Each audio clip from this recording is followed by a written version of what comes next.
కూటమి ప్రభుత్వం అధికారంలోకి వచ్చినాక తిరుపతిలో తొక్కిసలాట వల్ల చనిపోవటం కానివ్వండి, ఈరోజు అదే హిమాచల దేవస్థానం చందనోత్సవం సందర్భంగా ఈరోజు ఉదయం కూడా సుమారుగా 8 మంది చనిపోయారని తెలిసింది. ముందుగా చనిపోయిన కుటుంబాలకి సంతాపం తెలియజేసుకుంటూ ఇటువంటి సంఘటనలు జరగకుండా రాష్ట్ర ప్రభుత్వం ముందుగానే చర్యలు తీసుకోవాల్సిన సందర్భాలు ఇటువంటి సందర్భాలు. ఎందుకంటే తిరుమలలో కానివ్వండి, సింహాచలంలో కానివ్వండి జరిగిన సంవత్సరానికి ఒకసారి ఈ కార్యక్రమాలు జరుగుతాయి. చందనోత్సవాలు కానివ్వండి, తిరుమలలో బ్రహ్మోత్సవాలు కానివ్వండి, వైకుంఠ ఏకాదశి సందర్భంగా కానివ్వండి, ఇటువంటి సందర్భాలు ఉన్నప్పుడే, ప్రత్యేక కార్యక్రమాలు ఉన్నప్పుడే భక్తుల తాకిడి ఎక్కువ ఉంటుంది. కాబట్టి ముందుగానే రాష్ట్ర ప్రభుత్వం అన్ని చర్యలు ప్రణాళికాబద్ధంగా చేసుంటే ఇటువంటి పరిస్థితి వచ్చేది కాదు.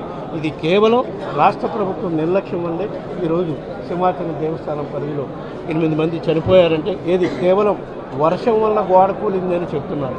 కానీ ఆ గోడ నిర్మాణం ఎన్ని రోజుల కింద చేశారు? నిర్మాణం కేవలం 10 రోజుల కిందే గోడ నిర్మాణం చేయటం జరిగిందని చెప్తున్నారు. 10 రోజులు ఈ ఫలాని రోజు హిమాచల దేవస్థానం చంద్రోత్సవ కార్యక్రమం జరుగుతుందని తెలిసి 3 నెలల నుంచే ప్రణాళికాబద్ధంగా అన్ని కార్యక్రమాలు చేసుంటే ఈరోజు ఈ పరిస్థితి జరిగేది కాదు. ఇది కేవలం రాష్ట్ర ప్రభుత్వం నిర్లక్ష్యం వల్ల, రాష్ట్ర ప్రభుత్వం భక్తుల పట్ల నిర్లక్ష్య భావంతో వాళ్ళకి సకల ఏర్పాట్లు చేయటంలో లోపం వల్ల ఈ కార్యక్రమం జరిగిందని చెప్పి నేను భావిస్తున్నాను.